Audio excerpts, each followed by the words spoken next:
You are listening to the Food Means Business podcast, which features the personal stories and secret ingredients behind what it's like to abandon your day job to start a CPG food and beverage business.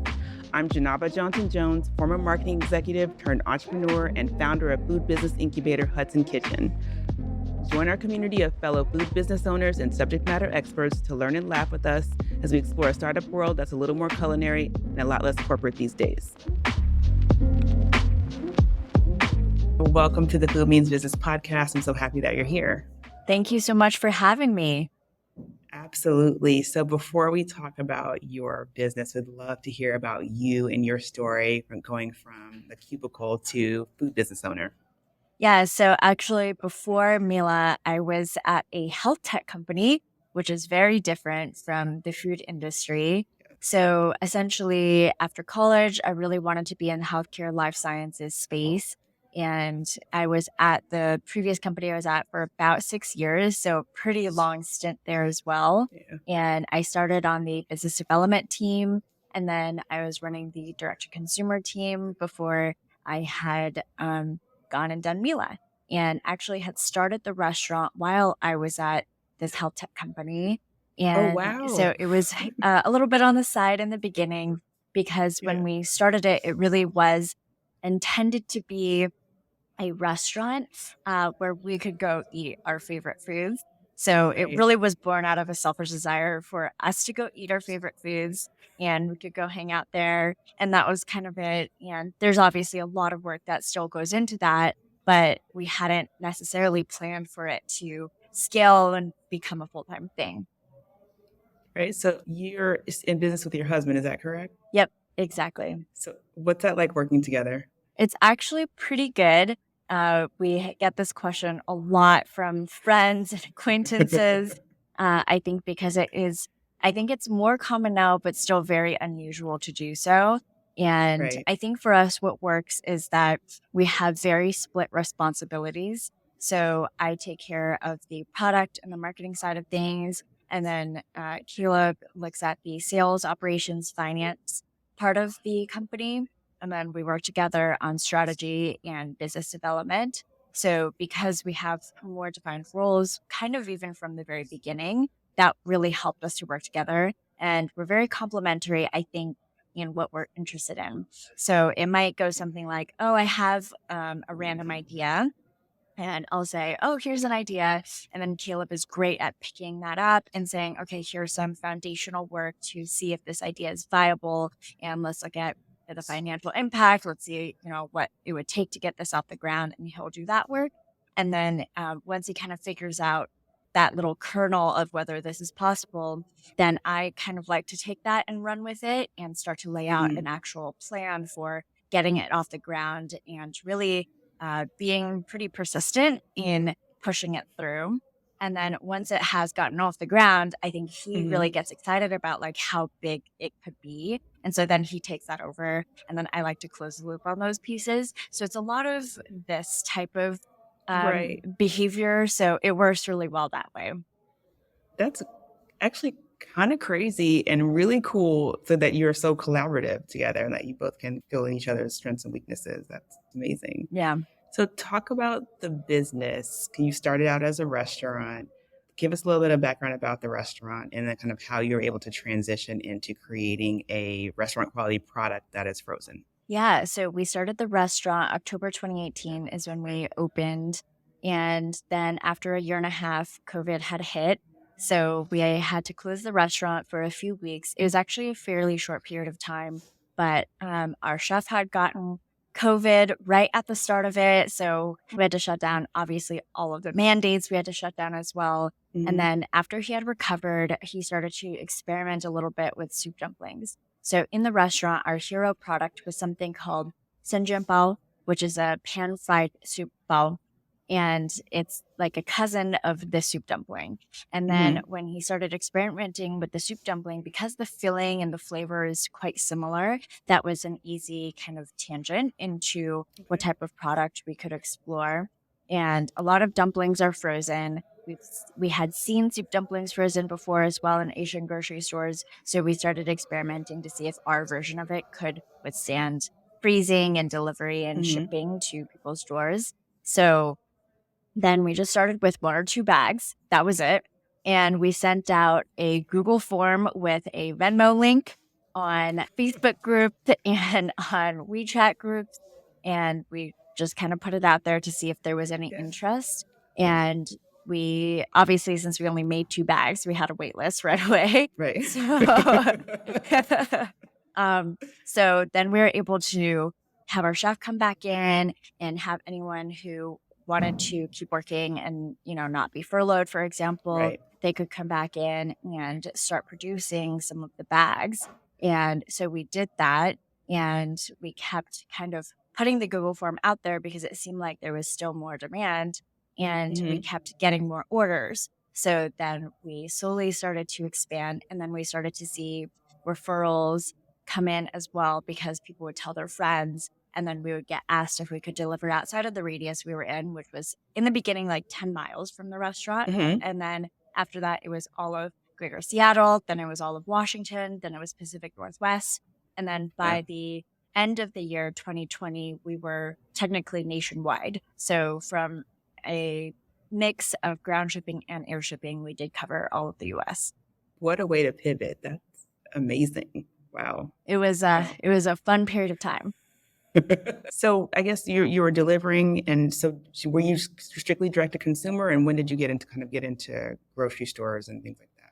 Yeah, so we did pivot for a few weeks, but technically our restaurant's still open. So it opened back up after a few weeks, and it was a slow trickle of business, but then by the end of the year things had picked up back up again. And we were always like a fast casual counter service takeout type of spot. So it wasn't impacted as much as, fine dining sit down restaurants. But then on the D2C e-commerce side of things, that had really started to scale quite a bit. I would say 2021 until now, that was where things really expanded a lot for us.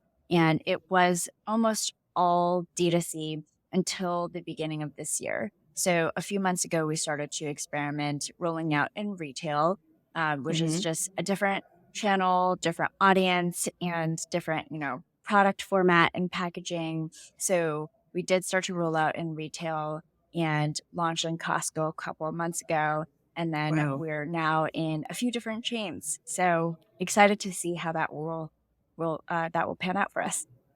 That's amazing. So what kind of challenges did you face when you were deciding to kind of move forward and make this frozen product for D2C and grocery? Yeah. So when we started experimenting with the product itself, I think because we had started as a restaurant, we really wanted to maintain this restaurant quality piece of it, because the restaurant has started off as we want to make the best Xinjiang in the US. And it didn't really exist in the format that we knew it could in China, where we had tasted it. That was kind of a North Star for us. And so when we made the soup dumpling, the same thing happened, where we went to go look at co-packers, co-manufacturers to scale, and they wouldn't, we were obviously very small at that point, so they wouldn't have changed their operations for us or the way that they did any of it. And so then we did have to manufacture our own product from the very beginning and figure out how to scale that without, a manufacturing background in doing any of it. But because that was such an important core thing for the company, is maintaining that like chef crafted restaurant quality nature of the product, we kind of kept pushing forward to make sure that we could adhere to this product threshold quality that we had established. When you were manufacturing yourself, were you manufacturing in the restaurant, or did you find a place, like a kitchen outside of the restaurant to do the manufacturing? So we actually started manufacturing on the side of the restaurant. There was empty space, and the landlord was very, I think, kind to us in allowing us to kind of take over empty space, because obviously everyone was just trying to survive at that point. And then we moved into an empty food hall that had extra kitchen space for a little while. So we're producing out of the food hall, that commercial kitchen that wasn't being used. And then we found a warehouse manufacturing facility that, because of COVID, folks had shut down their operations. And so we were able to take over the new space actually pretty quickly. And so we moved into that in the middle of 2021. to start expanding. Wow, and you recently went through a rebranding. Can you talk a little bit about that decision to rebrand and how you happened upon the name Mila? Yeah. So we started with the name Xiaocijie, and that means street food avenue. And that was very appropriate for the brick and mortar kind of fast casual restaurant that we had, since it was really meant to be a like street food oriented place, kind of night market type of feel. And those were the types of food that we had started with. And then as we went to the DTC side of things, I think we wanted to test pretty broad Chinese food category, not just street food.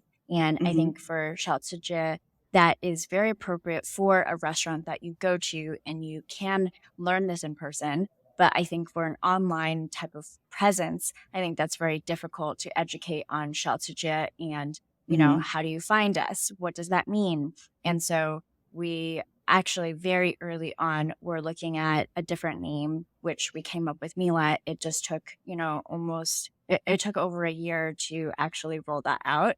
And so for MìLà, this means honey and spice. And I think we really liked it because it embraced this duality of being Chinese and American. Hmm. And there are words in Chinese, and it's obviously an English speaking pronounced word as well. And I think Hmm. that is us. And so it felt like a very appropriate fit. Talk to a little bit about marketing. So you have like a very famous spokesperson that you're working with. So can you please talk a little bit about that, how that kind of opportunity came to be, and like how you're capitalizing on it?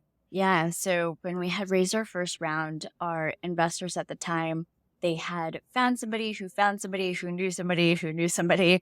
And then we're able That's to, always how it goes. exactly. So we were able to ship him a package just to, shoot our shot. And actually, when we got the package there, his parents had cooked the soup dumplings and ate all of Hmm. them. So he Oh, didn't wow. actually get to try the soup dumplings, but his parents said that they were really good, obviously, because they finished them. And that was Right. enough of a, I think, stamp of approval for Simu. So he decided to put in a small angel investor check in our first round. So we hadn't met or talked to him at the time, but we kept in touch with his team throughout the year. And then there was an opportunity to sit down together to just talk about, what we potentially wanted to do and what he wanted to do just generally as separate entities. And I think Hmm. immediately when we sat down, we started to talk about what a collaboration could look like and what the synergies were and what we each wanted as like a mission. And those, I think, came together really nicely. So we very quickly started to talk about a partnership and what that would look like. So how has Simu been working with your brand? Yeah, he is quite involved in several different areas. Of course, his main area is on the content side of things. So I think for us, we already shot a TV commercial ad spot together, and we did a brand campaign. And then we are talking about doing some type of content series that really will be able to highlight storytelling about the culture, the cuisine, the food, and what that means to us, since he has a platform to be able to put that out there in a different way than we could. You guys sent me some products, so thank you very much. I really do appreciate that. But I also received a steamer. Can you talk a little bit about the importance of that steamer and making the product at home?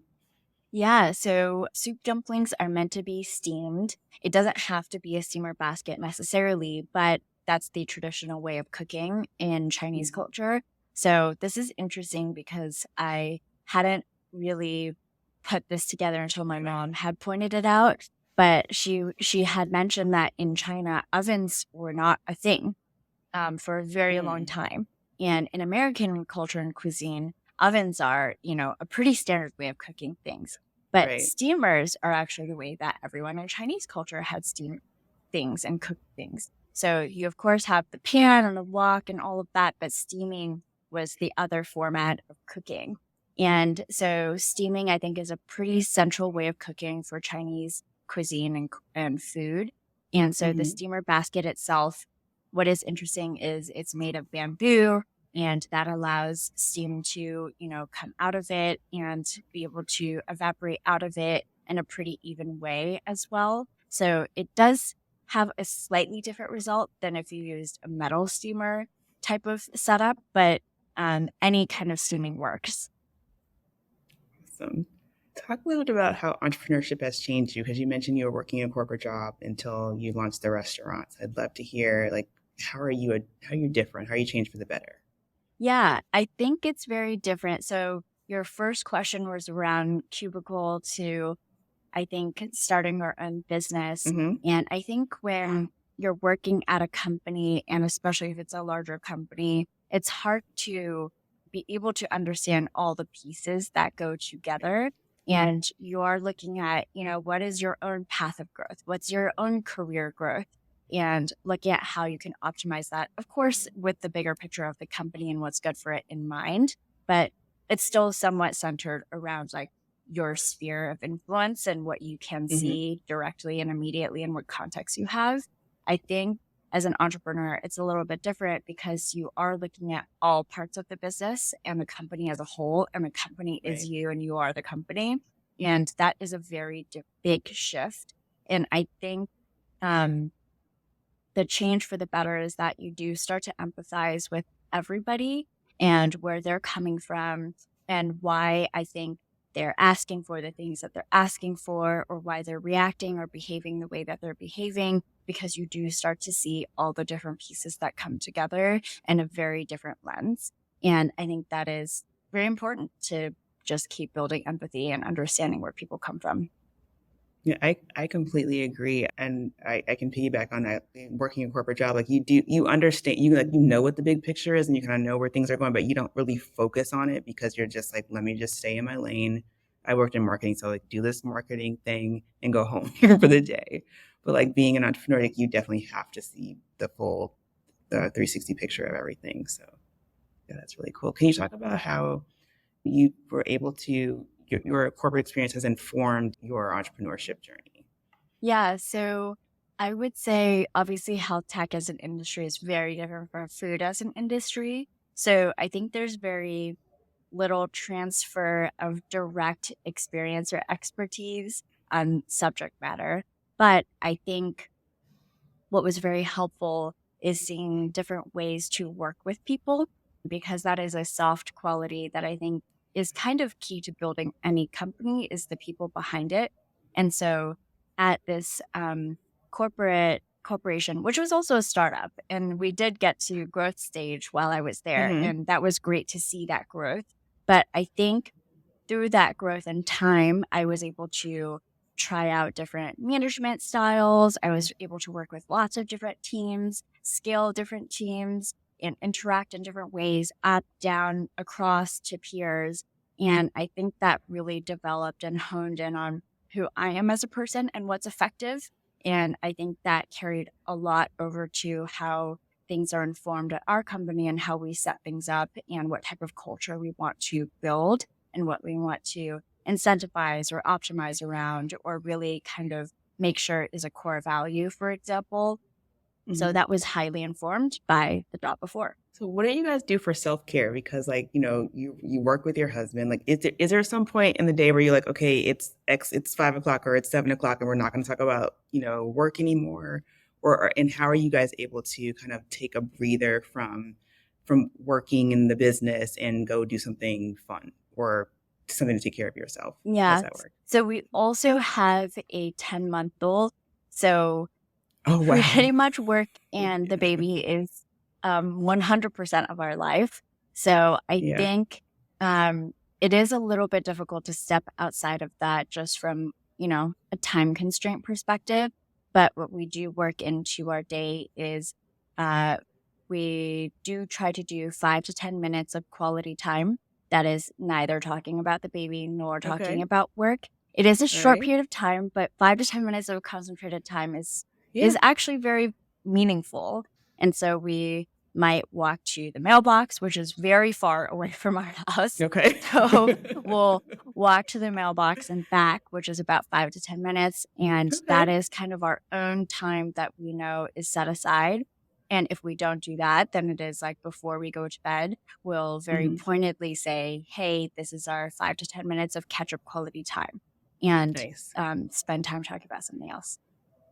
Awesome. Any other things that you guys do? I know, you mentioned working that your child was 100%, but I'm just curious. I've talked to a couple of people today, actually, and some people are running or doing yoga, and I'm just wondering if there's something else that you kind of try to work into your routine. Yeah, we're more weekend activity people. Okay. So we'll go, last week we had actually gone sunflower and blueberry picking.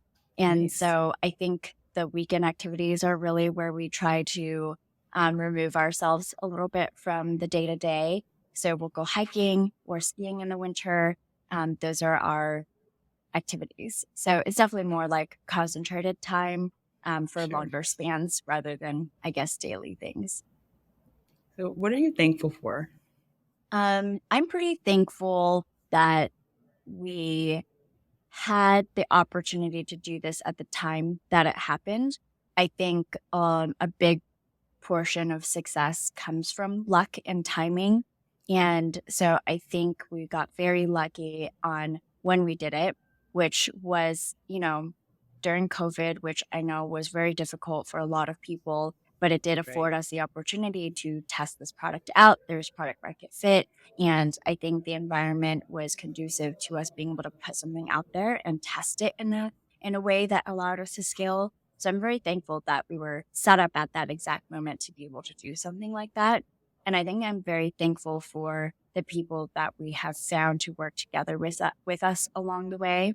I think we've found like the exact right people at the exact right time to get us to that next stage. And I think everyone has always been very, caring about the company, which you just really can't ask for more. Yeah, you're actually the second person I heard say that today. I was interviewing someone else that has a meal prep company. They actually work out of our kitchen, and he was saying the exact same thing. So that's amazing. Mm-hmm.